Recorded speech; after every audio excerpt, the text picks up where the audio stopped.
Hi you guys, and welcome back to my channel. I'm really excited for today's video. It is something brand new that I have never done before.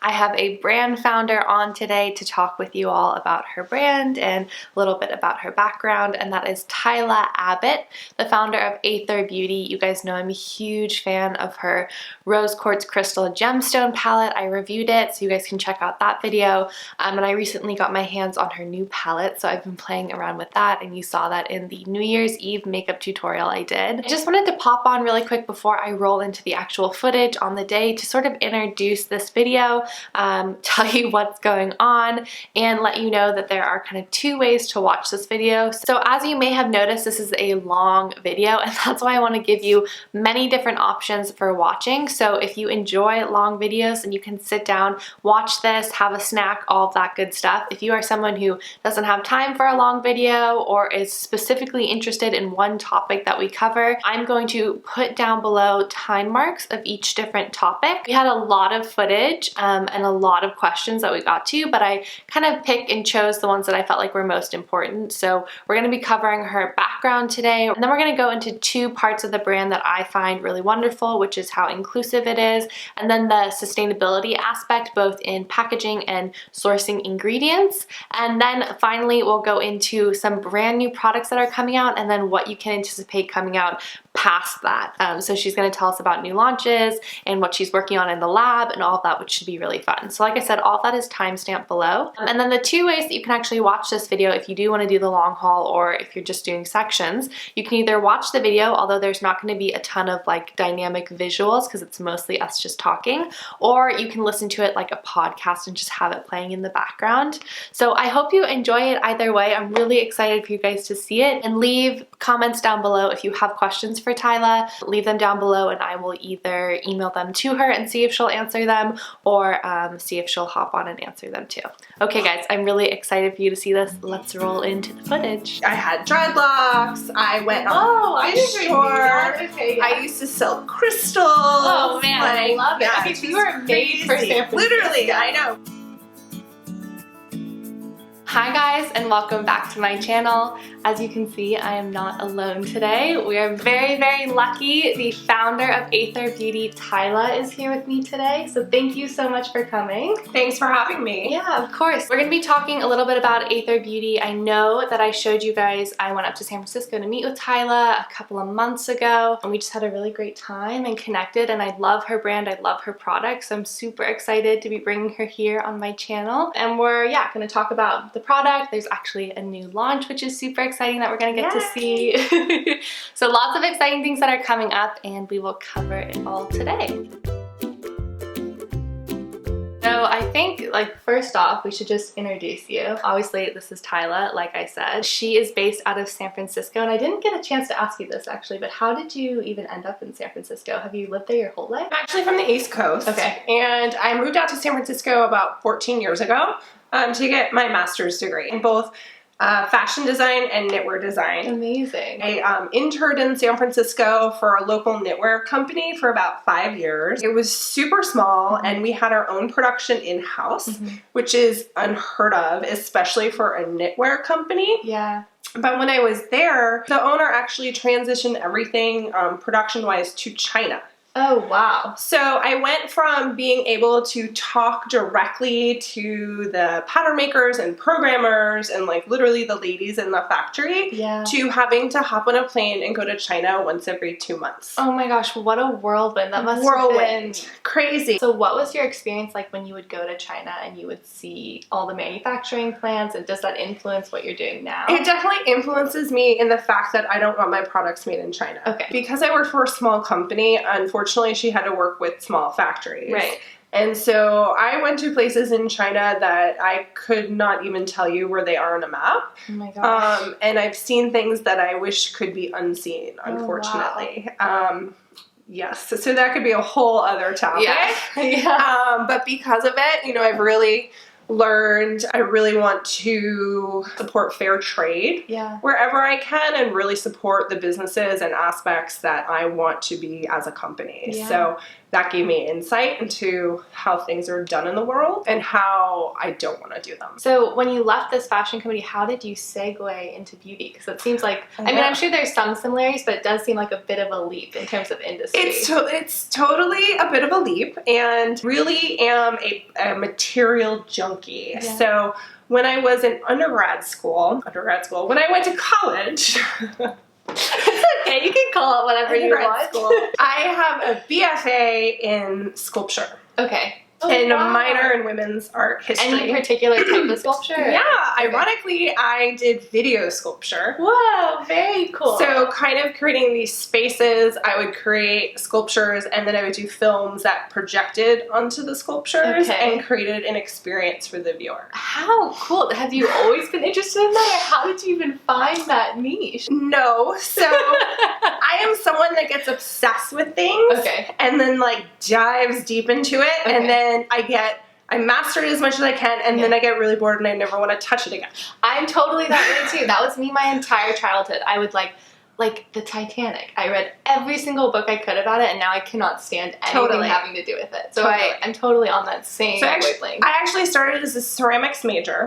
And then went to photography.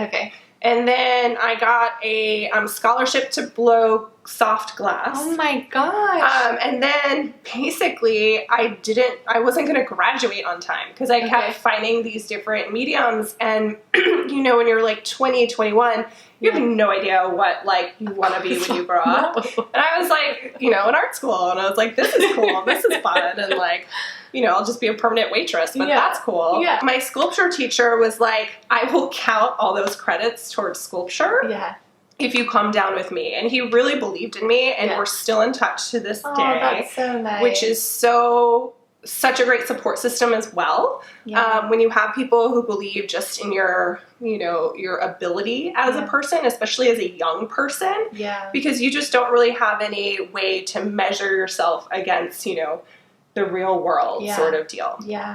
So I graduated with a degree in video sculpture, and I became a waitress in New York City because I was living in Brooklyn, and all my friends were getting cool starter jobs, right, in all different aspects of all different businesses, and I decided I wanted to be in film. I did not learn the correct programs when I was in a sculpture major because it wasn't a film school. It was one thing they didn't offer, and so I was going on interview after interview and giving them my portfolio and just getting rejected left and right. And then I decided I wanted to go to fashion school. There are only 2 places at the time that you can get your master's in fashion. So one is the Academy of Art in San Francisco, and one is an art school in Georgia. And I did not want to go to Georgia, and I wanted to be in California. And so I applied and I got in, which was funny because when I did, I actually got after I moved and everything, a job in New York opened up in film that they were like, we're going to hire you. Part of me wishes that I actually stuck with the video sculpture and became like an artist. But I never thought that was a real option for me. That's so interesting. Because that's just a hard life, and you know, I never really thought of that as a real option. I always thought I would have sort of a real, not that being a real artist isn't a real job, but like, I know what you mean though. I think especially like myself being young and just entering the work world, there is this pressure to have success be defined by like the monetary value and the conventionalness of your job. And I think anytime you're deviating from that path, you have to have such a strong sense of self to be able to keep that up, and I definitely know I've struggled with that, so I can imagine. Like, and like when you're younger, like my self-esteem was definitely not what it is now. But then I ended up in San Francisco to go to fashion school, and then I, you know, worked in fashion. For a hot second, I worked with a friend who had a trend forecasting business. So I did that for about a year.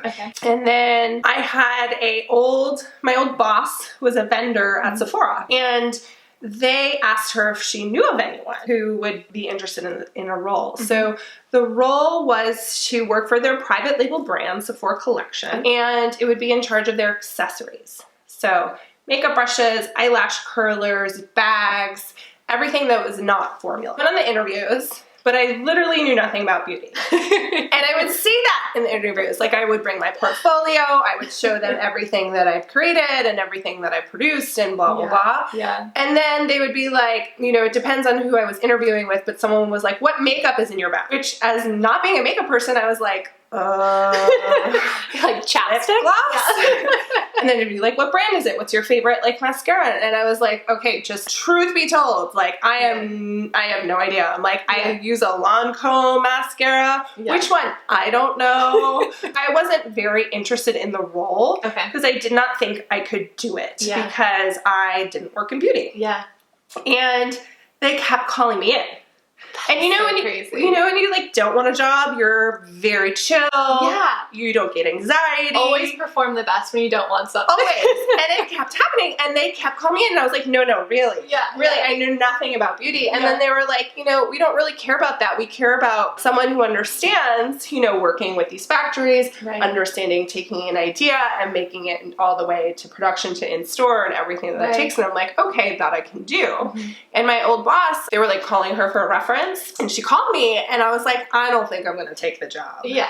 And she was like, why? I was like, I don't know. I don't know anything about this. I don't know anything about eyelash curlers. Like, I've never used one. Like, I have to design this? It was kind of simple advice, but she was like, how do you know unless you try? What's the worst thing that can happen? You're not good at your job, then you quit. You figure something else out. Yeah. And I took it and I loved it. Yeah. Another thing happened after I was there in 2 months. So I got thrown into makeup formulation with literally the SVP of Sephora. Oh my God, the amount of pressure. I just can't even imagine. And then the person who's now the VP of product development at Kendo, which is like a Sephora subset. Right. And so I literally learned from some of the best people in a room, hours a day for many months, launching the first Color of the Year Pantone collection. I remember when that came out. Back in the day, about like 6-7 years ago now. It was the Color of the Year Tangerine Tango. And it was a huge deal. Huge deal. It kind of catapulted me into doing all the makeup collaborations for Sephora. So anytime it said a brand plus Sephora, that was under my hat. Oh my gosh, wow. And when I started there, I was the only employee doing this. I was just going to ask, did you have a whole team? There was no team. I was kind of a one-woman show for a while, and I liked it because I knew what I had done and know what I didn't do. Yeah. And I'm a bit of a gold star employee that I'm like, oh my God, I'm going to do, like, I also never worked in beauty, so I didn't know that maybe I should have like an assistant, or maybe, you know, maybe, you know, working till 10 p.m. is too much, but it's like, that's sort of the fashion world too. Like you kind of work yourself to the bone. I was there 7 years and eventually I did grow a team there, which was nice, but I literally became the head of collaborations. Still the head of accessories. And so then I became in charge of global makeup brushes. Wow. So all the makeup brushes for Sephora under my hat. Oh my gosh. And then I have a personal passion for the natural organic realm. Okay. And basically I just started to feel like I had a weird disconnect with my lifestyle and this job. And I loved the job. I would travel all over the world. I had an incredible boss. They created a sustainability team at Sephora. I volunteered and wore another hat and became the lead. So like, how many positions are you doing at this point? I know. So as I said, I like to work a lot. Yeah. I became the lead R&D for sustainability. Wow. So for materials. So basically not only helping Sephora collection and like simple things like packaging and other aspects of private label, but more the bigger aspects of the retailer, like helping the merchandise team or the marketing team make better sustainable choices in the things that they're doing. Sephora has a Clean at Sephora campaign. Right. And because of the sustainability hat I was wearing, they started to pull me into these conversations. So, do you mean the Clean at Sephora that's like the most recent one right Yes. now? Okay. Yeah, so they were, everything that's done at Sephora, they were like working on it like a year or so prior. Okay, perfect. So basically they were pulling me in for different aspects, but basically I started to meet with these natural brands that they sell at Sephora. I literally tried every single brand. I can tell you everything I like and everything I don't, which I don't want it to be like a negative talk. No, but you're very observant. You have a lot of experience working with formulas. So. And I just never found products that I loved. Right. And that could really compete with conventional beauty. Okay. I've tried everything in a credo. I've tried everything in like the natural realm because, you know, I do personally worry about the chemicals that are used in beauty. And has that always been a thing for you, or just working? Okay. Yes. And then working there became more predominant. Because you're learning more. You learn so much about the business, and you learn good and bad things. Right, of course. Started thinking about it, and my husband was like, well, what would you, if you could do your own thing? When I was like, oh, I can't afford it, you know, I don't know how to do this. I could come up with the idea and the product, and he was like, well, what if I can sit down and figure out how we could financially do this? Yeah. I was like, all right, if you want to do that, like, that's cool. I'll figure out the creative side. You can figure out like the finance piece. Okay. Yeah. So we did, and I sat down, and it literally flowed out of me. Wow. Which was crazy because I always have like creative flows, especially in my job, but it was not like this. And this stuff everything just came to fruition really quickly and really seamlessly. I mean, I kind of questioned it. I was like, oh, that was too easy. You know, is this a one-note brand? Like just asking like different questions to myself and talking to people that I trusted, and people were like, no, this is a really good idea. You should go for it. And so basically I decided to. Wow. I can't even imagine what that feeling must have been to like really leap off the edge and be like, okay, I'm going to do this. I'm going to try it. I know. And it wasn't like such a like hard line transition, which I think made it easier because I actually spoke to my boss about it. It was very upfront at Sephora. Wow. So I have a great relationship with them, and I was like, hey, maybe I want to be in Sephora one day. So I notified my boss in July, and I left in April. Oh, wow. So it was a very, you know, slow thing. And it was more me figuring out when is the right time and what am I working on and all that sort of stuff. So here we are today. That is so incredible. I mean, what a story. I just really need to trust the universe. Like, really. I feel like that's the message. And now I'm even noticing everything else I've done in my life, how it's brought me to today. So as a kid, I've always made stuff and sold it. So I've always been an entrepreneur. I used to sell stuff outside my dad's office.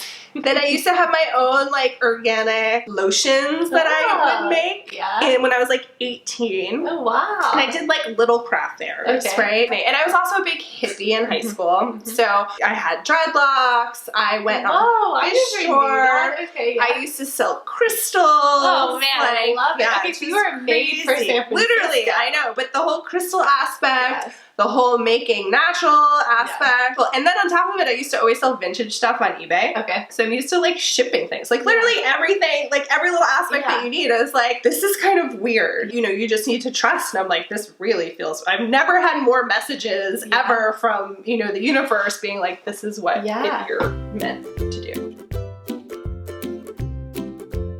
Wanted to create a brand that was very aspirational, that was very more about empowerment and inclusive. So the other piece about this space is that it's not an inclusive space. There are, you know, 2 foundations maybe for women of color. There's not shades for women of color. And actually women of color are exposed to more chemicals than a lighter skinned person because the pigments and everything that it takes for darker skin actually has more chemicals in it. So it's actually reversed on what we should be offering everyone. Number one, clean beauty should be for everybody. Like that is just like, I don't understand that whole at all and why that is a whole. But I'm trying. So I will be launching a ton of products, which I'm very excited for, but I'm working on foundations, and so I'm working on 25 shades right now. Oh my gosh, that's incredible, especially for a small brand. That is, seriously, because here's the thing, I always say, you know, obviously with Fenty Beauty, it was like 40 shades should be the norm, and that would be wonderful, but for small brands, that is so It's a lot of inventory, and it's a lot of cost. So that is why a lot of brands only have like 6 shades or whatever which if you're gonna have 6 shades, then I think the bottom line should be they should be representative of the full spectrum. 100%. You know, there should be even distribution of everything. I think that's what we should be striving for. Clean beauty should be for all. Yeah.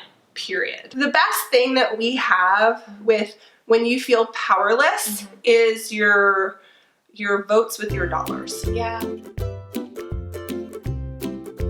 And the other aspect about my formulas is that they're all sustainably sourced. And so I know you asked a question prior about where I wouldn't produce sort of things. Right, so I will never produce formula in China. There's a lot of aspects of that. But one of the reasons is people who formulate in China are bottom line driven. Right? Everybody's bottom line driven and everybody wants to make money in China. And I've seen it in big brands and small brands and everything that things are substituted left and right. And they do it for costs because people want to make more money. That's why you get a lot of, especially in cheap makeup products or like what's really scary is like kids makeup products. You get asbestos outbreaks. You get these things that are easily in things like talc, which is one of the reasons why I won't formulate with talc. Right. So how would you find out that information as a consumer? Legally, it has to be on packaging. Okay. So if it's not on packaging, number one, they're breaking the law. Okay, so where would we find it on your packaging? So on the back right there, there's always company information, which also legally has to be there. So the name of the company, where you're based, and then where the product is made. So if a product is made in the US, is there any correlation with where ingredients are sourced, or can you source ingredients anywhere? You can source ingredients anywhere. Sure. There's a whole like subset level of ingredient sourcing. And so there is definitely aspects in the world that you have to be careful of in beauty. So one of the ingredients that I sustainably source is mica. So what's interesting with this whole natural clean trend is people use in powders, mica is used as a natural base. Mica or talc, really. And so I won't use talc. And everyone is using more and more mica because of this uptick in natural. Right. What people don't understand and what people don't talk about a lot is that 25% of the world's mica is from these labor places that are 25% made from child labor. Oh my gosh.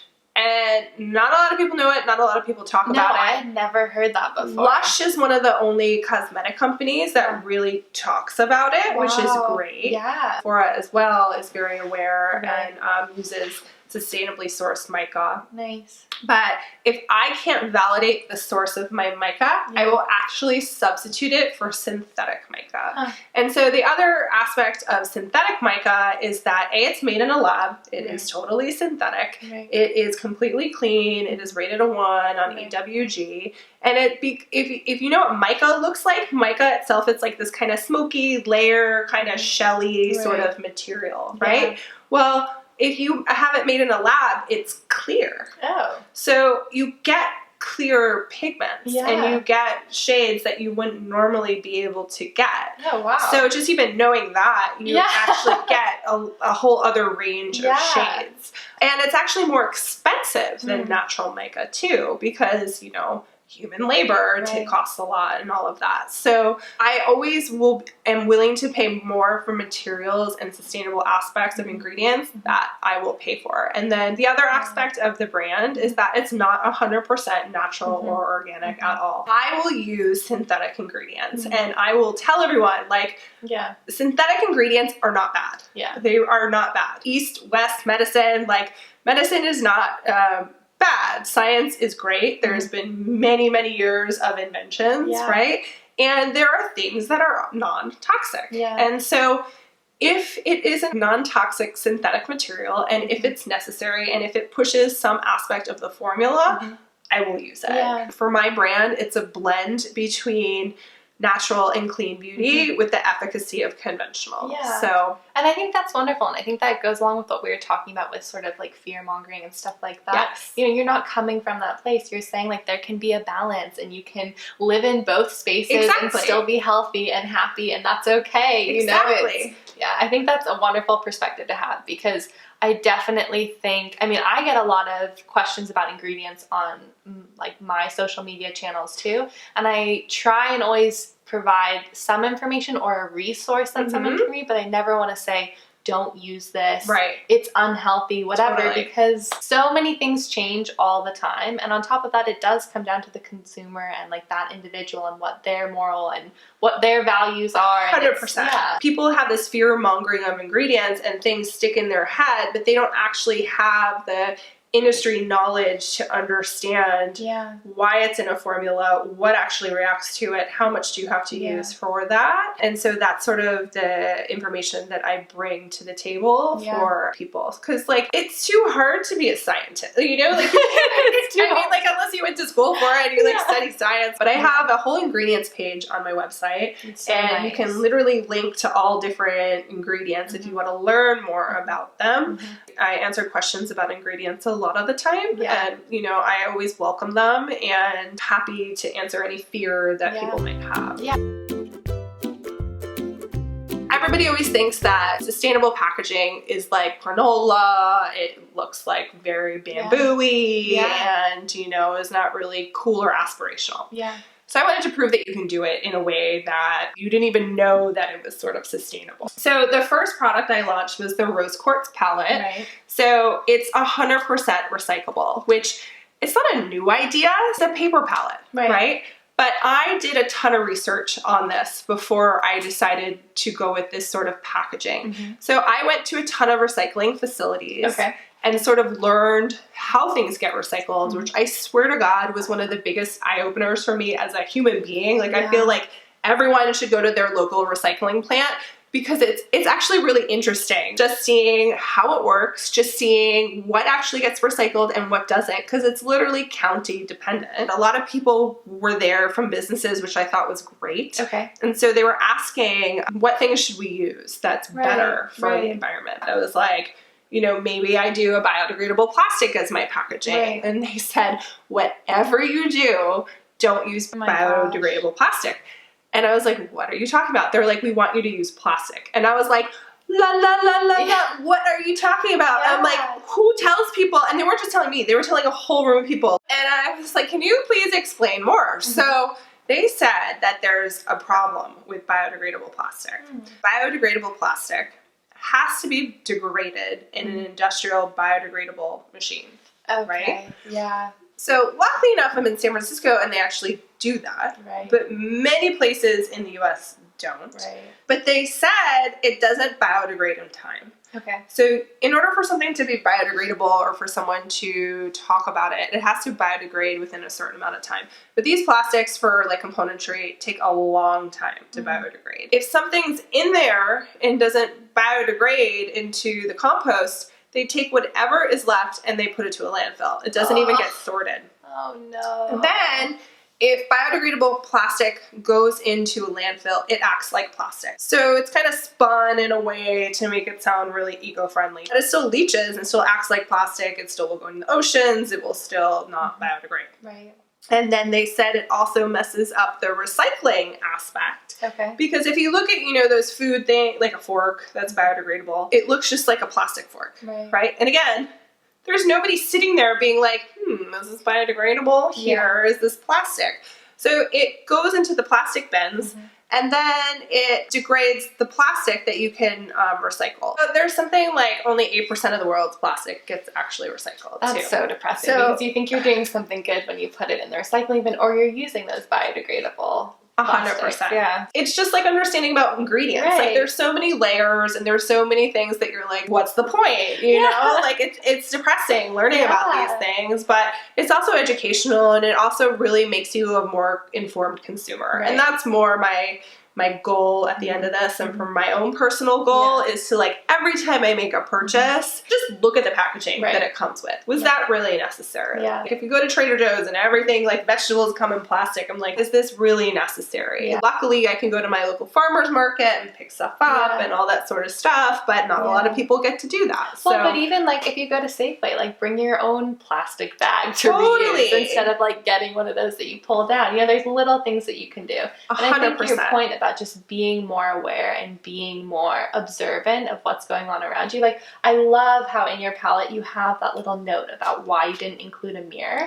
Like, that is perfect for informing the consumer. And like that's another thing I learned with going to recycling plants. Like you can't recycle mirrors. It's like, who knew? Like I had no idea. It sounds like this was one of your deep dives. Like, you're saying you get really into something. It's like you have gone start to finish with this and really like done some ground research and gone to the recycling plants and talked with people, and like that's such an important thing to do that I feel like most people just miss. They think stamping on a cruelty-free label and a vegan product label means that people are gonna be like, oh, it's great, that's wonderful, instead of actually going in and doing the research. But then on top of it, you know, I really wanted to create a brand that works. Yeah. And that it has more than like 3 shades. Yeah. So like I am a color person. Yeah. I made it in a way to be super user friendly. So these larger pans on the sides are literally like made in a way to be like, oh, I compare these together like this, or I compare these together like this for people who are not very confident in using like a whole palette or very used to makeup. And then the ones in the middle, these are actually all the most expensive because they're pure shade. There's not like, if you swipe these are pretty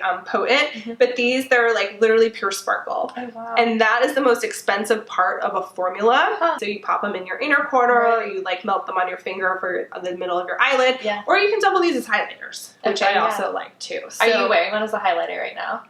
No, I am wearing a Future product. Ooh, so I'm people are always like, what brands do you wear? I'm like, I only wear what I do. I'm wearing stuff that doesn't exist yet, guys. But I'm wearing this palette now. So I'm wearing this shade as a base, which this is probably my go-to shade, especially now because it's like winter and fall. And then I always switch it up with what I blended in. So today I blended it with this rose quartz shade. And then I put this on my middle of my eyelid, and then I use the highlighter that I'm working on in my inner corner, and then all over whatever. Well, it's very pretty. I was noticing. Yay! Exciting! Yes, I'm very excited for that one. The new palette, if you want to go into that. Yes, let's talk about it. So there's a new palette that launched, you guys. So it launched on December 21st. Okay, so you guys can see it has sort of a similar packaging and aesthetic to the first one, except that it's blue, purple, has like a really pretty ombre effect on it. And then inside we have a lot of really, really fun colors. And I noticed that you included the names on the... Yeah, so people really wanted that aspect because it's hard to always, like, you know, people don't keep the box. And I know on the outside it does have a sticker, but it's always hard to, like, flip something over and look at it. And it's also recycled plastic, P.S., and you can recycle it. But you can keep it, and it also, like, keeps your palette clean, too. But, yeah, so this palette shade is straight up metallic. So this is for, like, your makeup girl. And this palette isn't crazy colors either, so they're wearable metallic shades. Right. But each shade's infused with a different crystal. Ooh, fun. So there's amethyst, there's tourmaline, there's sapphire. So you have eyeshadow palettes. You may have hinted at some other products. Yeah, so I will be launching which I know I have like so many palettes, but I'm launching a third palette in April. And then after that I would be launching other products, and I'll be launching cheek. Right? And I'm working on some innovative lip formulas. Ooh, exciting. And some innovative eyeshadows in different formats than powder. And then for future beyond that, I'm working on foundations, primer, mascara, literally like everything I can, because I'm a product development person. Like I literally have 2 years of products that I've developed, but I don't have the financial means. I'm 100% self-funded. I am the only employee right now. So it's kind of crazy, but there is a lovely connection that I am the one talking to people. I'm the one shipping everything out. So it's very gratifying. And so if people know that, I feel like they can resonate and connect with the brand a little bit more too. Yeah, I definitely think that's true. I mean, I think it's important for consumers to know that. And I think that, like you said, that personal connection, the fact that I would know that you're the one replying to my Instagram message, or you're the one replying back to me on my comment or my review or whatever, that means something for sure. And it sounds like you're also open to a lot of feedback, like even with including the names of the eyeshadows in the new palette. Oh, like, totally. It just, I mean, it feels like a very collaborative brand with your users, I guess you could say. If you don't learn from your clients, you know, even with me with all my industry experience, what's the point if you think you know everything? You know, so we're all here to learn. I'm just here to see where this journey takes me. Well, I feel like that could not be a better place for us to sort of wrap up today. I mean, I could talk with you forever about this brand, and hopefully this isn't the last time that you're on my channel. I'm so excited for everything that you have coming out. This new palette is absolutely gorgeous. I will, of course, put a link down below. If you guys have any questions, leave them in the comment section. I just want to say a massive thank you for being on my channel. This was seriously so wonderful. I learned so much. I'm sure you guys learned a lot too, and you're just so knowledgeable, and the fact that you're doing this all by yourself is so incredible, and I just wish you so much continued success, and your products are amazing. They speak for themselves. So. Yay! Thank you so much for having me. Yeah, I loved it. Of course. Alright guys, if you are new to my channel, make sure to subscribe down below. Head over to aetherbeauty.com. Like I said, I will link that down below. Check out the new palette, and I will see you guys next week. Bye! Bye! Alright. Yay! That was...